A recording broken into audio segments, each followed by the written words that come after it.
ਸਤਨਾਮ ਸ਼੍ਰੀ ਵਾਹਿਗੁਰੂ ਸਾਹਿਬ ਜੀ। ਇੱਕ ਓੰਕਾਰ ਸਤਨਾਮ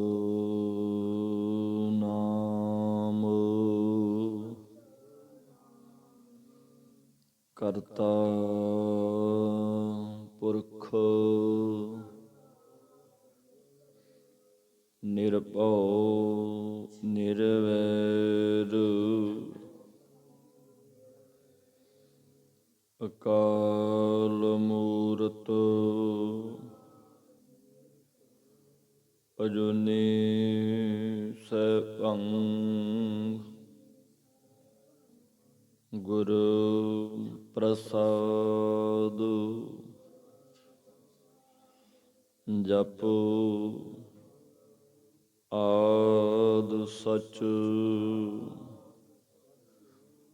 ਜੁਗਾਦਿ ਸਚ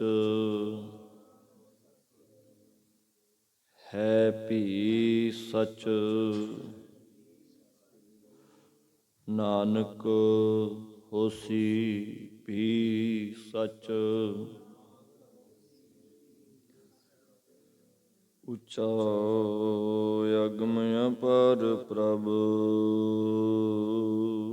ਕਥਨੋ ਨ ਜਾਏ ਅਕਥ। ਨਾਨਕ ਪ੍ਰਭ ਸ਼ਰਨਾਗਤੀ ਰਖਨ ਕਉ ਸਮਰੱਥ। ਸਭ ਤੇ ਉਤਮ ਹਰਿ ਕੀ ਕਥਾ ਨਾਮ ਸੰਤ ਦਰਦ ਦੁਖ ਲਥਾ। ਤੁਧ ਆਗੈ ਅਰਦਾਸ ਹਮਾਰੀ ਜਿਉ ਪਿੰਡ ਸਭ ਤੇਰਾ। ਕਹੋ ਨਾਨਕ ਸਭ ਤੇਰੀ ਵਡਿਆਈ ਕੋਈ ਨਾਉ ਨਾ ਜਾਣੈ ਮੇਰ। ਕਹੋ ਨਾਨਕ ਸਭ ਤੇਰੀ ਵਡਿਆਈ ਕੋਈ ਨਾਉ ਨਾ ਜਾਣੈ ਮੇਰਾ। ਪਰਮ ਸਤਿਕਾਰਯੋਗ ਗੁਰੂ ਰੂਪ ਗੁਰੂ ਖਾਲਸਾ ਸਾਧ ਸੰਗਤ ਜੀ, ਵਾਹਿਗੁਰੂ ਜੀ ਕਾ ਖਾਲਸਾ ਵਾਹਿਗੁਰੂ ਜੀ ਕੀ ਫਤਿਹ। ਧੰਨ ਸਤਿਗੁਰੂ ਸਾਹਿਬ ਸ੍ਰੀ ਗੁਰੂ ਗ੍ਰੰਥ ਸਾਹਿਬ ਜੀ ਮਹਾਰਾਜ ਸੱਚੇ ਪਾਤਸ਼ਾਹ ਜੀ ਅਪਾਰ ਰਹਿਮਤ ਕਿਰਪਾ ਕਰ ਰਹੇ ਹਨ।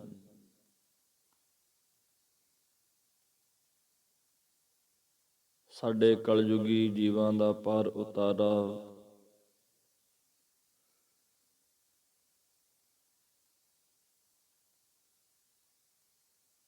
ਜੀਵਨ ਯਾਤਰਾ ਨੂੰ ਸਫਲੀ ਬਣਾਉਣ ਦਾ ਸਾਧਨ ਉਹ ਨੁਕਤੇ ਮਹਾਰਾਜ ਬਖਸ਼ਿਸ਼ ਕਰਦੇ ਹਨ। ਲੜੀਵਾਰ ਕਥਾ ਉਹਦੀ ਕਿਰਪਾ ਦੇ ਨਾਲ ਸੁਣਨ ਸੁਣਾਉਣ ਦਾ ਸਮਾਂ ਮਿਲਿਆ ਹੈ। ਜੋ ਵੀ ਸਮੂਹ ਮਾਈ ਭਾਈ ਗੁਰਸਿੱਖ ਪਿਆਰੇ ਸਤਿਗੁਰਾਂ ਦੇ ਪਾਵਨ ਦਰਬਾਰ ਦੀਆਂ ਹਾਜ਼ਰੀਆਂ ਭਰ ਰਹੇ ਹੋ, ਸਭ ਧੰਨਤਾ ਦੇ ਯੋਗ ਹੋ। ਆਓ ਜੀ ਯਤਨ ਕਰੀਏ ਰਲ ਮਿਲ ਕਰਕੇ ਸਤਿਗੁਰਾਂ ਦੇ ਬਚਨਾਂ ਨੂੰ ਅੰਦਰੋਂ ਵਿਚਾਰੀਏ। ਮਨ ਕਰੇ ਅੰਦਰ ਵਸ ਜਾਏ।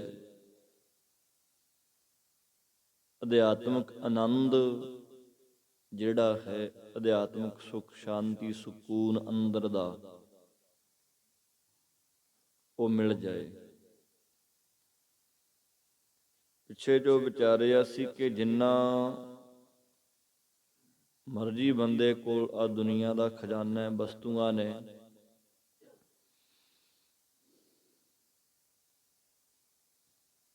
ਜਿੱਥੇ ਜਿੱਥੇ ਵੀ ਮਨ ਬੰਦਾ ਜੋੜਦਾ ਹੈ, ਉਹ ਸਭ ਕੁਛ ਇੱਥੇ ਹੀ ਰਹਿ ਜਾਂਦਾ ਹੈ। ਮਨ ਦੇ ਪਿੱਛੇ ਲੱਗ ਕੇ ਬੰਦਾ ਗਿਆਨ ਤੋਂ ਅੰਨਾ ਹੈ, ਸਮਝ ਨਹੀਂ, ਮੂਰਖ ਹੈ,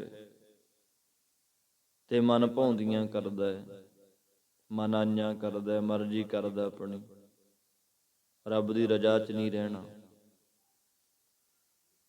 ਤੇ ਇੱਕ ਦਿਨ ਗੁਰਮੁਖੋ ਫਿਰ ਜੋ ਉਹਦਾ ਹੁਕਮ ਹੈ ਮਾਲਕ ਦਾ ਆ ਜਾਂਦਾ ਹੈ, ਬੰਦਾ ਮਨ ਆਈਆਂ ਕਰਦਾ ਕੂਚ ਕਰ ਜਾਂਦਾ ਹੈ, ਅੰਤ ਨੂੰ ਫਿਰ ਪਛਤਾਉਣਾ ਪੈਂਦਾ ਹੈ। ਆ ਮਨ ਰਾਜਾ ਸੁਲਤਾਨ ਹੈ, ਮਨ ਰੂਪੀ ਰਾਜਾ ਸਾਡਾ। ਕੱਲ ਆਪਾਂ ਦੁਨੀ ਚੰਦ ਰਾਜੇ ਦੀ ਵਿਚਾਰ ਕੀਤੀ ਸੀਗੀ। ਹੰਕਾਰ ਸੀ ਉਹਨੂੰ ਕਿ ਮੈਂ ਰੋਜੀ ਦਿਨਾ, ਮੈਂ ਰੋਟੀ ਦਿਨਾ। ਉਹਦੀ ਧੀ ਨੇ ਆਖਿਆ ਸੀ, ਰਜਨੀ ਨੇ, ਕਿ ਬਾਪੂ ਰੋਟੀ ਦੇਣ ਵਾਲਾ ਮਾਲਕ ਹੈ, ਜਿਹਨੇ ਸਾਜੇ ਆ ਉਹ ਰੋਜੀ ਦਿੰਦਾ ਹੈ। ਮੇਰੇ ਮਨ ਸੁਖ ਦਾਤਾ ਹਰ ਸੋਏ, ਮਨਾ ਸੁੱਖਾਂ ਦਾ ਦਾਤਾ ਉਹ ਇੱਕ ਪਰਮੇਸ਼ਰ ਹੀ ਆ। ਭਾਵ ਜਿਸਨੂੰ ਆ ਵੇਦ ਸ਼ਾਸਤਰ ਜਿਹੜੇ ਆ ਨੇਤ ਨੇਤ ਕਹਿੰਦੇ ਨੇ, ਨੇਤ ਨੇਤ ਕਥੰਤ ਵੇਦਾ, ਊਚ ਮੂਚ ਅਪਾਰ ਗੋਬਿੰਦ ਹੈ, ਤੇ ਗੁਰ ਪ੍ਰਸਾਦੀ ਪਾਈ ਹੈ, ਕਰਮ ਪ੍ਰਾਪਤ ਹੋਏ। ਉਹ ਪਰਮੇਸ਼ਰ ਨੂੰ ਗੁਰਾਂ ਦੀ ਕਿਰਪਾ ਦੁਆਰਾ ਹੀ ਪਾਇਆ ਜਾਂਦਾ ਹੈ। ਪਰਮੇਸ਼ਰ ਜਿਹੜਾ ਹੈ, ਨਿਸਕਾਮ ਕਰਮ ਜਦੋਂ ਕਰਾਂਗੇ ਨਾ ਜੀ, ਉਹ ਉਦੋਂ ਮਿਲਣਾ। ਅਗਲੇ ਬਚਨ, ਕੱਪੜ ਭੋਗ ਲਪਟਾਇਆ, ਸੋਨਾ ਰੂਪਾ ਖਾਕ। ਐ ਰਾਜਨ, ਤੂੰ ਜਿਨ੍ਹਾਂ ਰੰਗ ਬਰੰਗੇ ਕੱਪੜਿਆਂ ਦੇ ਪਹਿਨਣ 'ਚ ਤੇ ਖਾਣ ਪੀਣ 'ਚ ਇਹ ਭੋਗ ਜਿਹੜੇ ਆ ਨਾ ਭੋਗਦਾ ਤੂੰ। ਕੱਪੜ ਭੋਗ ਲਪਟਾਇਆ, ਖਾਣਾ ਪੀਣਾ ਪਹਿਨਣਾ ਭੋਗਾਂ ਵਿੱਚ ਲਮਟ ਰਿਹਾ। ਭਾਵ ਮਨ ਨੂੰ ਪਸਾਇਆ ਹੋਇਆ। ਸੋਨਾ ਰੂਪਾ ਖਾਕ, ਆ ਸੋਨਾ ਕਹੀਏ ਸੋਨਾ, ਰੂਪਾ ਕਹੀਏ ਚਾਂਦੀ, ਇਹ ਜਿਹੜੇ ਪਦਾਰਥ ਨੇ ਸੋਨਾ ਚਾਂਦੀ ਹੋਰ ਧਨ ਦੌਲਤ, ਇਹ ਸਭ ਆਖਰ ਨੂੰ ਇੱਕ ਦਿਨ ਖਾਕ ਕਹੀਏ ਮਿੱਟੀ, ਮਿੱਟੀ ਹੋ ਜਾਣਾ ਇਹਨਾਂ ਨੇ। ਇੱਥੋਂ ਤੱਕ ਆ ਸਰੀਰ ਵੀ ਜਿਹੜਾ ਹੈ ਇਹ ਵੀ ਖੇ ਹੋ ਜਾਣਾ। ਆ ਸਰੀਰ ਸਾਡਾ ਦੇਹ ਕੀ ਹੈ? ਮਹਾਰਾਜ ਕਹਿੰਦੇ ਆ, ਕਬੀਰਾ ਧੂਰ ਸਕੇਲ ਕੈ, ਪੁਰੀਆ ਬੰਦੀ ਦੇ। ਕਹਿੰਦੇ ਸੱਜਣਾ, ਧੂੜ ਮਿੱਟੀ ਇਕੱਠੀ ਕਰਕੇ ਪਰਮਾਤਮਾ ਨੇ ਆ ਸਰੀਰ ਰੂਪੀ ਪੁੜੀ ਬੰਨੀ ਆ। ਸਰੀਰ ਰੂਪੀ ਪੁੜੀ, ਧੂੜ ਕਹੀਏ ਧੂੜ, ਸਕੇਲ ਕਹੀਏ ਇਕੱਠਾ ਕਰਨਾ। ਧੂੜ ਮਿੱਟੀ ਇਕੱਠੀ ਕਰਕੇ ਰੱਬ ਨੇ ਆ ਪੁੜੀ ਬੰਨਤੀ। ਬਾਹਰ ਇਹਨੂੰ ਲੇਪ ਕਰਤਾ ਮਾਸ ਦਾ। ਹਾੜ ਮਾਸ ਨਾੜੀ ਕੋ ਪਿੰਜਰ, ਪੰਖੀ ਬਸੈ ਵਿਚਾਰਾ। ਰਾਣੀ ਕਿਆ ਮੇਰਾ ਕਿਆ ਤੇਰਾ, ਜੈਸੇ ਤਰਬਰ ਪੰਖ ਬਸੇਰਾ। ਕੀ ਮੇਰਾ ਭਾਈ ਕੀ ਤੇਰਾ, ਇਹ ਤਾਂ ਇੱਕ ਦਿਨ ਇਸ ਤਰ੍ਹਾਂ ਮੰਨੋ ਕਿ ਜੈਸੇ ਤਰਬਰ ਪੰਖ ਬਸੇਰਾ। ਅੱਜ ਆਲਣਾ ਜਿੱਥੇ ਮੈਂ ਰਹਿ ਰਿਹਾ, ਆਲਣਾ ਅੱਜ ਇੱਥੇ ਮੈਂ ਰਹਿ ਰਿਹਾ, ਮੇਰਾ ਆਲਣਾ। ਕੱਲ ਨੂੰ ਹੋਰ ਜਿਵੇਂ ਦਰਖਤਾਂ ਤੇ ਕਦੇ ਕੋਈ ਪੰਛੀ ਬਹਿ ਜਾਂਦਾ, ਕਿ ਕਦੇ ਕੋਈ ਆ ਜਾਂਦਾ, ਕਦੇ ਕੋਈ ਆ ਜਾਂਦਾ, ਉੱਡ ਜਾਂਦੇ। ਇਸੇ ਤਰ੍ਹਾਂ ਵਾਰੀ ਵਾਰੀ ਉੱਡਦੇ ਜਾ ਰਹੇ ਆ, ਨਵੇਂ ਤੋਂ ਨਵੇਂ ਪੰਛੀ ਆ ਕੇ ਬਹਿੰਦੇ ਨੇ। ਜੈਸੇ ਤਰਬਰ ਪੰਖ ਬਸੇਰਾ, ਸਥਿਰ ਕਿਸੇ ਨੇ ਨਹੀਂ ਰਹਿਣਾ। ਉਹ ਸਰੀਰ ਜਿਹੜਾ ਹੈ ਮਿੱਟੀ ਆ। ਫਿਰ ਦਿਵਸ ਚਾਰ ਕੋ ਪੇਖਣਾ, ਅੰਤ ਖੇ ਕੀ ਖੇ। ਜਦੋਂ 4 ਦਿਨਾਂ ਨੂੰ ਦੇਖਿਆ ਜਾਣਾ, 4 ਦਿਨਾਂ ਨੂੰ ਦੇਖਿਆ ਜਾਏਗਾ, ਇਹ ਤਾਂ ਖੇ ਹੈ, ਖੇ 'ਚ ਮਿਲ ਜਾਣਾ। ਮਿੱਟੀ ਆ, ਮਿੱਟੀ 'ਚੋਂ ਪੈਦਾ ਹੋਇਆ, ਮਿੱਟੀ 'ਚ ਮਿਲ ਜਾਣਗੇ। ਇਹ ਸਭ ਸੋਨਾ ਰੂਪਾ ਖਾਕ ਧਨ ਪਦਾਰਥ, ਆ ਸਰੀਰ ਵੀ ਮਿੱਟੀ ਹੋਣ ਵਾਲੇ ਨੇ। ਖਾਰ ਸਮੁੰਦਰ ਢੰਡੋਲੀ ਐ, ਇੱਕ ਮਣੀਆਂ ਪਾਵੈ। ਦੋਏ ਦਿਨ 4 ਸੁਹਾਵਣਾ, ਮਾਟੀ ਤਿਸ ਖਾਵੈ। ਮਿੱਟੀ ਨੇ ਖਾ ਜਾਣਾ। ਬਾਬਾ ਫਰੀਦ ਜੀ ਕਹਿੰਦੇ ਆ, ਫਰੀਦਾ ਖਾਖ ਨਾ ਨਿੰਦੀ ਐ, ਖਾਖੂ ਜੇੜ ਨਾ ਕੋਏ। ਉਹ ਕਹਿੰਦੇ ਭਾਈ ਖਾਕ ਕਹੀਏ ਰਾਖ ਜਾਂ ਰੇਤਾ ਮਿੱਟੀ, ਇਹਨੂੰ ਨਿੰਦਣਾ, ਇਹਦੇ ਜਿੱਡਾ ਕੋਈ ਨਹੀਂ।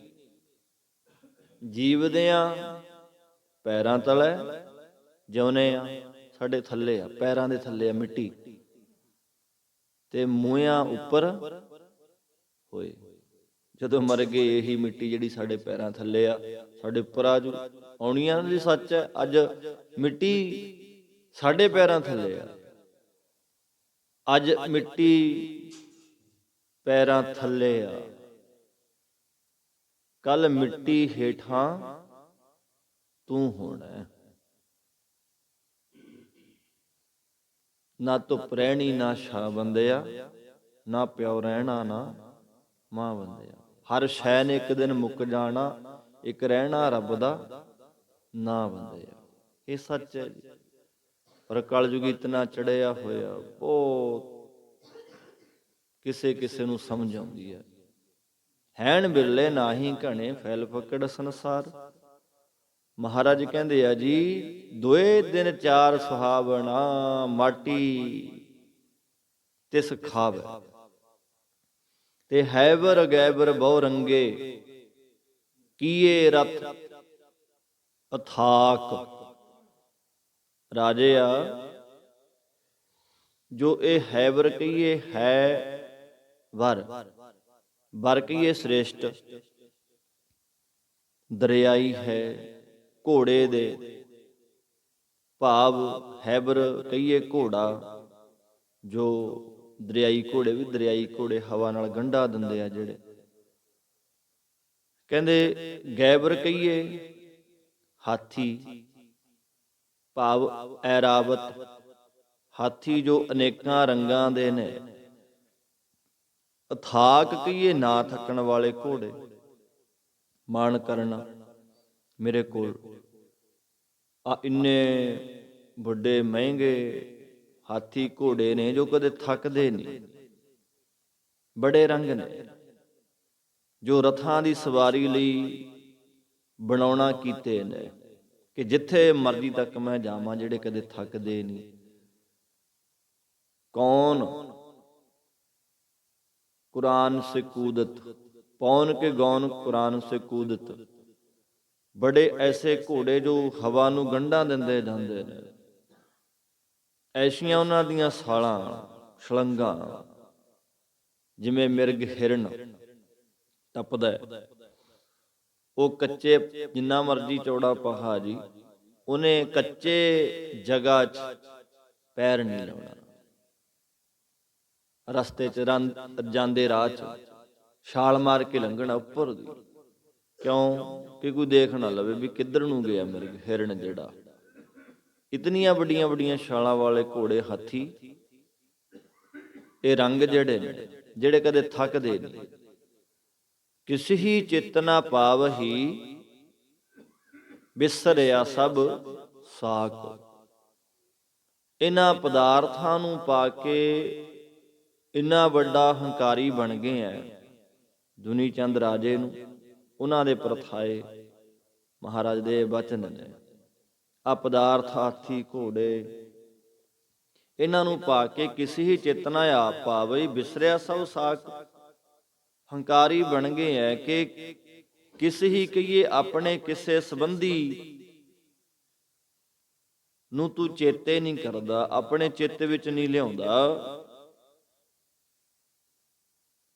ਭਾਵ ਕਿਸੇ ਰਿਸ਼ਤੇਦਾਰ ਜਾਂ ਹੋਰ ਸਨੇਹੀ ਨੂੰ ਕਦੇ ਯਾਦ ਤੱਕ ਨਹੀਂ ਕਰਦਾ। ਹੰਕਾਰ ਹੈ ਜੀ, ਮੈਂ ਕਿਸੇ ਤੋਂ ਕੀ ਲੈਣਾ। ਇਤਨਾ ਮਦਮਸਤ ਹੋ ਚੁੱਕਾ ਹੈ, ਸਾਰੇ ਸਾਕ ਰਿਸ਼ਤੇਦਾਰ ਜਿਹੜੇ ਆ ਉਹਨਾਂ ਨੂੰ ਤੂੰ ਭੁੱਲ ਚੁੱਕਿਆ। ਭਾਵ ਬੰਦਾ ਇਤਨਾ ਮਦਹੋਸ਼ ਹੋ ਜਾਂਦਾ ਹੈ ਪਦਾਰਥਾਂ 'ਚ, ਆਪਣਾ ਜਿਹੜੇ ਆਪਣੇ, ਚਲੋ ਦੂਜੇ ਨੂੰ ਤਾਂ ਪਛਾਣਨੀ ਕੀ ਆ, ਰਿਸ਼ਤੇ ਨਾਤੇ ਨਿਭਾਉਣਾ ਬੰਦਾ ਭੁੱਲ ਜਾਂਦਾ। ਹੰਕਾਰ ਕਿ ਮੈਂ ਸਦਾ ਹੀ ਐਸਾ ਰਹਿਣਾ। ਹੁੰਦੇ ਨੇ ਚਾਰ ਛਿਲੜ ਆ ਜਾਣ, ਕੋਈ ਸ਼ਕਤੀ ਪਾਵਰ ਆ ਜਾਏ, ਫਿਰ ਜਿਹੜੇ ਦੋਸਤ ਗਰੀਬ ਰਿਸ਼ਤੇਦਾਰ ਮਿੱਤਰ ਹੁੰਦੇ ਆ ਉਹਨਾਂ ਦਾ ਬੰਦਾ ਸਾਥ ਛੱਡ ਜਾਂਦਾ ਜੀ, ਕਿ ਮੈਂ ਕੀ ਲੈਣਾ ਇਹਨਾਂ ਤੋਂ। ਜਦੋਂ ਵੱਡਾ ਬਣ ਜਾਂਦਾ, ਵੇਖਦੇ ਆ ਕਈ ਅਫਸਰ ਬਣੇ ਹੁੰਦੇ ਨਾ ਆਪਣੇ ਰਿਸ਼ਤੇਦਾਰੀ 'ਚ, ਮੰਨ ਲਓ ਕੋਈ ਅਫਸਰ ਲੱਗ ਗਿਆ, ਕੋਈ ਮੁਲਾਜ਼ਮ ਬਣ ਗਿਆ, ਉਹ ਫਿਰ ਜਿਹੜੇ ਆਮ ਜਿਹੇ ਹੁੰਦੇ ਨੇ ਆਪਣੇ ਵਰਗੇ ਜੱਟ ਸੌਦੇ, ਉਹਨਾਂ ਨਾਲ ਫਿਰ ਉਹ ਸਨੇਹ ਜਾ ਨਹੀਂ ਰੱਖਦੇ, ਆਪਣਾ ਹਿਸਾਬ ਸਿੱਧਾ ਹੀ ਆ। ਹੁਣ ਉਹ ਹੁੰਦੇ ਆ ਦੂਜੇ ਫੈਸਿਲਿਟੀਆਂ ਵਾਲੇ, ਕਰੋੜਾਂ ਦੀ ਗੱਡੀਆਂ 'ਚ ਜਾਣ ਵਾਲੇ, ਪੂਰਾ ਸ਼ਾਨੋ ਸ਼ੌਕਤ ਨਾਲ ਰਹਿਣ ਵਾਲੇ, ਕਿ ਆਮ ਜੇ ਬੰਦੇ ਤੋਂ ਉਹ ਦੂਰ ਹੋ। ਕਾਰਨ ਸਾਡੇ ਕੋਲ ਪਦਾਰਥ ਨੇ, ਧਨ ਦੌਲਤ ਆ। ਇੱਥੋਂ ਤੱਕ ਉਹ ਕਿਸੇ ਆਮ ਜੇ ਬੰਦੇ ਦੇ ਘਰ, ਗਰੀਬ ਦੇ ਘਰ ਪਾਣੀ ਤੱਕ ਨਹੀਂ ਪੀਂਦੇ, ਅੰਦਰ ਨਹੀਂ ਆਉਂਦੇ, ਬਹਿੰਦੇ ਵੀ। ਹੰਕਾਰ ਹੋ ਜਾਂਦਾ ਹੈ। ਮਹਾਰਾਜ ਕਹਿੰਦੇ ਬਿਸਰਿਆ ਸਭ ਸਾਕ, ਤੂੰ ਰਿਸ਼ਤੇ ਨਿਭਾਉਣੇ ਭੁੱਲ ਗਿਆ। ਆ ਇੰਨੇ ਵੱਡੇ ਵੱਡੇ ਪਦਾਰਥ ਮਿਲ ਗਏ ਤੇ ਸਿਰਜਣਹਾਰ ਭੁਲਾਇਆ, ਬਿਨ ਨਾਵੈ ਨਾ ਪਾਕ। ਉਹ ਸਾਰੇ ਸੰਸਾਰ ਦਾ ਸਿਰਜਣਹਾਰ ਰਚਨਹਾਰ ਜਿਹੜਾ ਪਰਮੇਸ਼ਰ, ਉਹਨੂੰ ਭੁਲਾ ਦਿੱਤਾ ਉਹਨੇ। ਅਤੇ ਬਿਨਾਂ ਪਰਮੇਸ਼ਰ ਦੇ ਨਾਮ ਤੋਂ ਪ੍ਰੇਮੀਓ ਨਾ ਪਾਕ ਕਹੀਏ ਅਪਵਿੱਤਰ, ਅਪਵਿੱਤਰ ਨਾ ਪਾਕ ਜੀਵਨ ਬਣਾਈ ਰੱਖਦਾ। ਸਿਰਜਣਹਾਰ ਭੁਲਾਇਆ, ਬਿਨ ਨਾਵੈ ਨਾ ਪਾਕ। ਪਾਕ ਕੀਏ ਪਵਿੱਤਰ, ਨਾ ਪਾਕ ਕੀਏ ਅਪਵਿੱਤਰ, ਗੰਦਗੀ ਵਾਲਾ। ਜਦੋਂ ਹੁਣ ਰੱਬ ਹੀ ਨਹੀਂ ਚੇਤੇ, ਮਹਾਰਾਜ ਕਹਿੰਦੇ ਆ ਇੱਕ ਨਾਮ ਤੋਂ ਬਿਨਾ ਕਿਸੇ ਨੇ ਕੀਮਤ ਨਹੀਂ ਪਵਾਉਣੀ। ਜੇ ਤੂੰ ਉਹੀ ਨਾਮ ਭੁਲਾ ਦਿੱਤਾ ਤੇ ਜਿਤ ਮੁਖ ਨਾਮ ਨਾ ਉਚਰੈ, ਜਿਹੜੇ ਮੁਖ ਦੇ ਵਿੱਚੋਂ ਰੱਬ ਨਹੀਂ ਕਦੇ ਨਿਕਲਿਆ, ਕਦੇ ਸੱਚੇ ਰੱਬ ਦਾ ਭੁੱਲ ਕੇ ਵੀ ਨਾਂ ਨਹੀਂ ਲੈਂਦਾ ਤੂੰ। ਆ ਵੀ ਮੇਰਾ, ਉਹ ਵੀ, ਹਰ ਇੱਕ ਚੀਜ਼ ਨੂੰ ਕਹਿੰਦਾ ਤੂੰ। ਜਦੋਂ ਉੱਡ ਗਿਆ ਭੌਰ ਨਵਾਣਾ, ਕਦੇ ਵੀ ਮੂੰਹ ਨਾ ਰੱਖਣਗੇ, ਚੰਦਨ ਵਰਗੀ ਦੇਹ ਨੂੰ ਮੁਰਦਾ ਕਹਿ ਕੇ ਚੱਕਣਗੇ। ਇੱਕ ਦਿਨ ਉਹ ਆਏਗਾ। ਨਾਮ ਤੋਂ ਬਿਨਾ ਜਿਤ ਮੁਖ ਨਾਮ ਨਾ ਉਚਰੈ, ਬਿਨ ਨਾਵੈ ਰਸ ਖਾਏ। ਆ ਰਸ ਜਿਹੜੇ ਮੰਨਣੇ ਆ, ਖਾਣੇ ਆ, ਕਾਰਾਂ ਕੋਠੀਆਂ ਦਾ, ਹਾਥੀ ਘੋੜਿਆਂ ਦਾ ਮਾਣ ਕਰਨਾ ਰਾਜਿਆ, ਬਿਨ ਨਾਵੈ ਰਸ ਖਾਏ। ਕਿਵੇਂ ਦਾ ਮੰਨਾਂਗੇ ਇਹਨੂੰ ਆਪਾਂ? ਬਿਨ ਨਾਵੈ ਰਸ ਖਾਏ, ਨਾਨਕ ਏਵੈ ਜਾਣੀਐ, ਤਿਤ ਮੁਖ ਥੁੱਕਾ ਪਾਏ। ਫਿਰ ਐਵੇਂ ਜਾਣੋ, ਭਾਵ ਹਾਥੀ ਘੋੜਿਆਂ ਦਾ ਮਾਣ ਹੈ, ਕਾਰਾਂ ਕੋਠੀਆਂ ਦਾ ਮਾਣ ਹੈ। ਫਿਰ ਐਵੇਂ ਮੰਨੋ, ਭਾਵ ਜੇ ਰੱਬ ਨਹੀਂ ਚੇਤੇ ਜੀ, ਇਹ ਨਹੀਂ ਹੈ ਕਿ ਹਰ ਇੱਕ ਕਾਰਾਂ ਕੋਠੀਆਂ ਵਾਲਾ ਰੱਬ ਨੂੰ ਭੁਲਾ ਕੇ ਰੱਖਦਾ। ਫਿਰ ਇਹ ਵੀ ਨਹੀਂ ਹੈ ਕਿ ਕੱਖਾਂ ਦੀ ਕੁੱਲੀ ਵਾਲੇ ਸਾਰੀ ਰੱਬ ਨੂੰ ਚੇਤੇ ਕਰਦੇ ਆ। ਜਿੱਥੇ ਨਾਮ ਜਪੀਏ ਮੇਰੇ ਪਿਆਰੇ, ਸੇ ਅਸਥਲ ਸੋਹਣ ਚਵਾਰੇ। ਜਿੱਥੇ ਰੱਬ ਦਾ ਨਾਮ ਜਪਿਆ ਜਾਂਦਾ ਪ੍ਰੇਮੀਓ, ਉਹ ਅਸਤਰ ਕਹੀਏ, ਕੱਖਾਂ ਦੀ ਕੁੱਲੀ, ਚੁਬਾਰੇ ਜਾਂ ਚੁਬਾਰਾ ਕੋਠੀ ਆ, ਉਹ ਸੌਂਦੇ ਨੇ। ਜਿੱਥੇ ਨਾਮ ਨਹੀਂ, ਸਹੀ ਨਗਰ ਉਜਾੜੀ ਦੀ, ਉਹ ਉਜਾੜ ਹੈ ਜੀ। ਉਹ ਕਹਿੰਦੇ ਨਾਨਕ ਏਵੈ ਜਾਣੀਐ ਤਿਤ ਮੁਖ ਥੁੱਕਾ ਪਾਏ। ਐਵੇਂ ਮੰਨੋ ਜਿਵੇਂ ਬੰਦੇ ਦੇ ਮੂੰਹ ਦੇ ਵਿੱਚ ਗੰਦ ਕਹੀਏ, ਥੁੱਕ ਕਹੀਏ, ਗੰਦਗੀ, ਵਿਸ਼ਟਾ ਉਹ ਹੋਵੇ। ਕਿਤਨਾ ਭੈੜਾ ਮੰਨਨੇ ਆਪਾਂ। ਮਹਾਰਾਜ ਕਹਿੰਦੇ ਆ ਜੀ, ਨਾਨਕ ਨਾਵੈ ਬਾਜ ਸਨਾਤ, ਖਸਮ ਬਸਾਰੈ ਤੇ ਕਮ ਜਾਤ। ਨਾਨਕ ਨਾਵੈ ਬਾਜ ਸਨਾਤ। ਖਸਮ ਵਿਸਾਰੈ, ਖਸਮ ਕਹੀਏ ਮਾਲਕ ਪਰਮੇਸ਼ਰ, ਵਿਸਾਰਤਾ ਭੁਲਾ ਦਿੱਤਾ। ਤੇ ਕਮ ਜਾਤ, ਕੱਢਦੇ ਆ ਨਾ ਜੀ ਗਾਲਾਂ, ਕਮ ਜਾਤੇ, ਭੈੜੀ ਆ ਗੱਲ। ਨਾਮ ਨੂੰ ਭੁਲਾਉਣ ਵਾਲੇ ਜਿਹੜੇ ਆ, ਪਰਮੇਸ਼ਰ ਨੂੰ ਭੁਲਾਉਣ ਵਾਲੇ ਜਿਹੜੇ ਆ ਪ੍ਰੇਮੀਓ, ਉਹ ਕਮਜਾਤ। ਅਗਨ ਬਿੰਬ ਪਵਨੇ ਕੀ ਬਾਣੀ, ਤੀਨ ਨਾਮ ਕੇ ਦਾਸਾ। ਤੇ ਤਸਕਰ ਜੋ ਨਾਮ ਨਾ ਲੇਵੈ, ਵਾਸੈ ਕੋਟ 85। ਜਿਨ੍ਹਾਂ ਨੂੰ ਨਾਮ ਨਹੀਂ ਚੇਤੇ, ਉਹ ਪਜਾਮੇ, ਉਹ ਤਸਕਰ ਨੇ, ਉਹ ਪਜਾਮੇ ਕੋਟ ਵਿੱਚ ਵਸਦੇ ਆ, ਜਿੱਥੇ ਧੂੜ ਮਿੱਟੀ, ਕੱਖ ਕੰਡਾ, ਖਤਮ ਕਹਾਣੀ। ਸੂਰਜ ਤਪਦਾ, ਪੱਥਰ ਤਪਦੇ ਨੇ। ਪਿੱਛੇ ਵਿਚਾਰ ਕੀਤੀ ਸੀ ਆਪਾਂ ਇੱਕ ਦਿਨ ਇਹ ਸ਼ਬਦ ਦੀ। ਉੱਥੇ ਉਹ ਜਾਂਦੇ ਜਿੱਥੇ ਕੁਝ ਖਾਣ ਪੀਣ ਨੂੰ ਹੁੰਦਾ ਨਹੀਂ।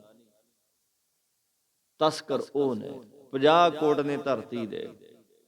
ਜਿਹੜਾ ਕੋਟ ਨਾਰਦ ਮੁਨੀ ਨੇ ਗੁਪਤ ਰੱਖਿਆ ਸੀ, ਜਿਹੜਾ ਸੋਚਦਾ ਸੀ ਕਿ ਮੈਂ ਉੱਥੇ ਜਾ ਕੇ ਰੱਬ ਦੀ ਬੰਦਗੀ ਕਰਿਆ ਕਰਾਂਗਾ, ਰੱਬ ਨੇ ਅੱਡੋ ਅੱਡ ਭੇਜਣਾ, ਪਲਾਟ ਦੇਣੇ ਕੱਟ ਕੱਟ ਕੇ ਸਭ ਨੂੰ, ਮੈਂ ਜਾਊਂ ਉੱਥੇ। ਗੁਪਤ ਰੱਖ ਲਿਆ ਜੀ ਉਹ।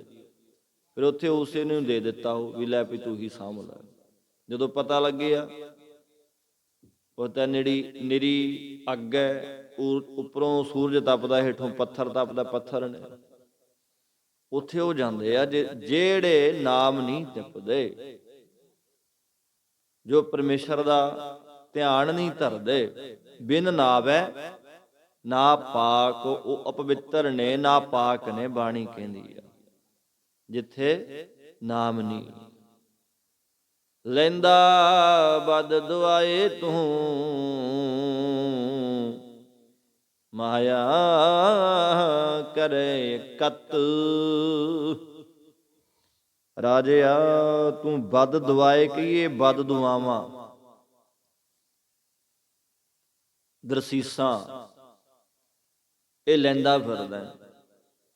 ਜਿਵੇਂ ਤੂੰ ਆਪਣੀ ਧੀ ਰਜਨੀ ਦੇ ਪਤੀ ਕੁੜੀ ਦੀਆਂ ਬਦ ਦੁਆਵਾਂ ਲਈਆਂ ਨੇ। ਦੁਨੀ ਚੰਦਾ, ਜਿਵੇਂ ਉਸਨੇ ਕਿਹਾ ਸੀ ਕਿ ਉਸ ਰਾਜੇ ਨੇ ਆਪਣੀ ਧੀ ਮੇਰੇ ਕੋੜੀ ਨਾਲ ਵਿਆਹ ਕੇ ਬੜਾ ਪਾਪ ਕੀਤਾ। ਉਹਨੇ ਵੀ ਕਿਹਾ ਸੀ, ਪਿੰਗਲੇ ਨੇ, ਕਹਿੰਦਾ ਰਾਜੇ ਆ ਤੂੰ ਮੇਰੇ ਨਾਲ ਵਿਆਹ ਕੇ ਆਪਣੀ ਧੀ ਪਾਪ ਕੀਤਾ। ਗਰੀਬਾਂ ਦੇ ਗਲੇ ਘੁੱਟ ਘੁੱਟ ਮਾਇਆ ਦੌਲਤ ਇਕੱਤਰ ਕਰਦਾ ਹੈ। ਭਾਵ ਇਸ ਮਾਇਆ ਵਾਸਤੇ ਅਨੇਕਾਂ ਪ੍ਰਕਾਰ ਦੇ ਪਾਪ ਕਮਾਉਣਾ। ਬਹੁ ਪਰਪੰਚ ਕਰ ਪਰ ਤਨ ਲਿਆਵੇ, ਸੁਧ ਦਾਰ ਆਪੈ ਆਣ ਲੁਟਾਵੇ। ਮਨ ਮੇਰੇ ਭੁੱਲੇ ਕਪਟ ਨਾ ਕੀਜੈ, ਅੰਤ ਨਵੇਰਾ ਤੇਰੇ ਜੀ ਪੈ ਲੀਜੈ।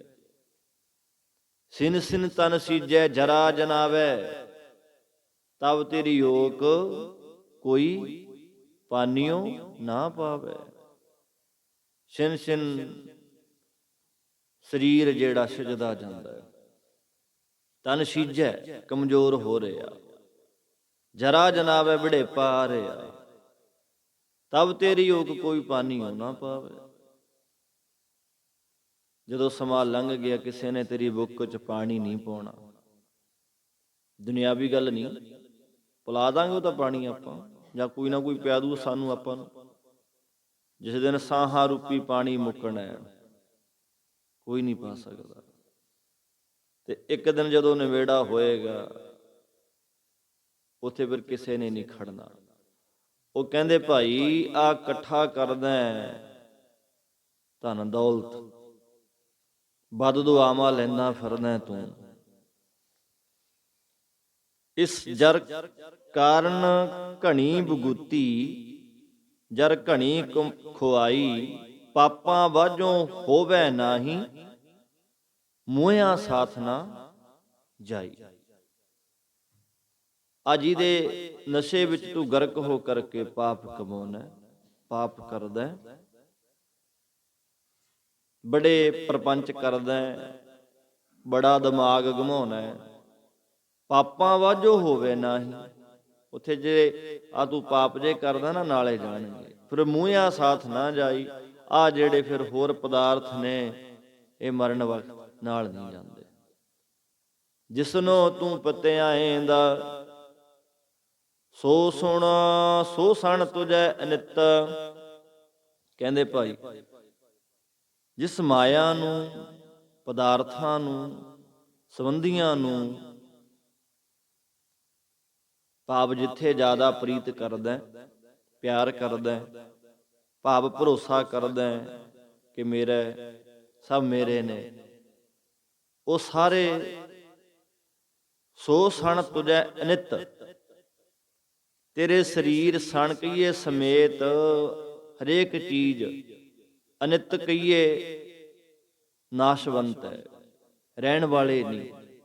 ਅਹੰਕਾਰ ਕਰੇ ਅੰਕਾਰੀਆਂ, ਵਿਆਪਿਆ ਮਨ ਕੀ ਮਤ। ਰਾਜਿਆ ਹੰਕਾਰੀਆਂ ਭਾਵ ਹੰਗਤਾ ਕਰਕੇ ਤੇਰੀ ਬੁੱਧੀ ਕਾਰੀਆ ਕਹੀਏ ਕਾਲੀ ਹੋ ਚੁੱਕੀ ਆ, ਮਲੀਨ ਹੋ ਚੁੱਕੀ ਆ।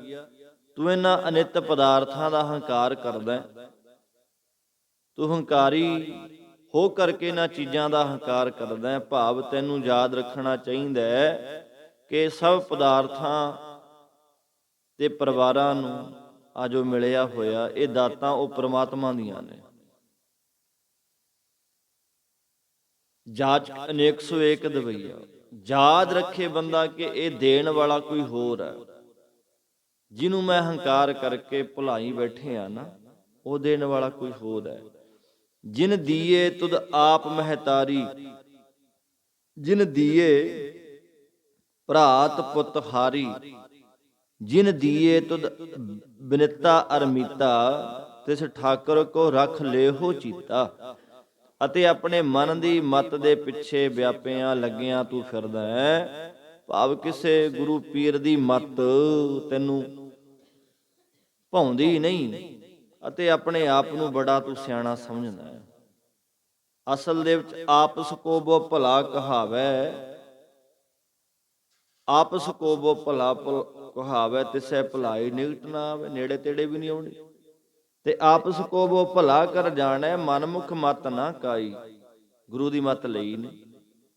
ਤਿਨ ਪ੍ਰਭ ਆਪ ਭੁਲਾਇਆ, ਨਾ ਤਿਸ ਜਾਤ ਨਾ ਪਤ। ਉਹ ਪਰਮਾਤਮਾ ਨੇ ਤੇਰੇ ਮੰਦ ਕਰਮਾਂ ਦਾ ਸਦਕਾ ਮਾਇਆ ਦੇ ਮੋਹ ਚ ਪਾ ਕੇ ਤੈਨੂੰ ਆਪ ਭੁਲਾ ਦਿੱਤਾ।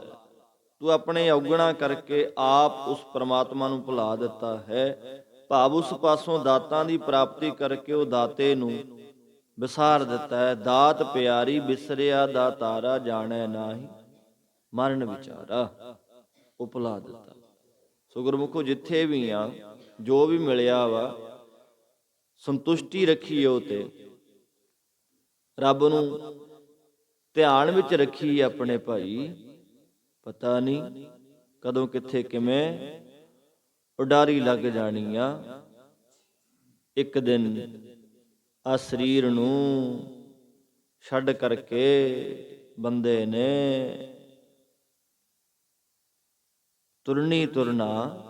ਰੱਬ ਨੂੰ ਚੇਤੇ ਰੱਖੀਏ, ਉਹ ਪ੍ਰਮਾਤਮਾ ਨੂੰ ਚੇਤੇ ਰੱਖੀਏ।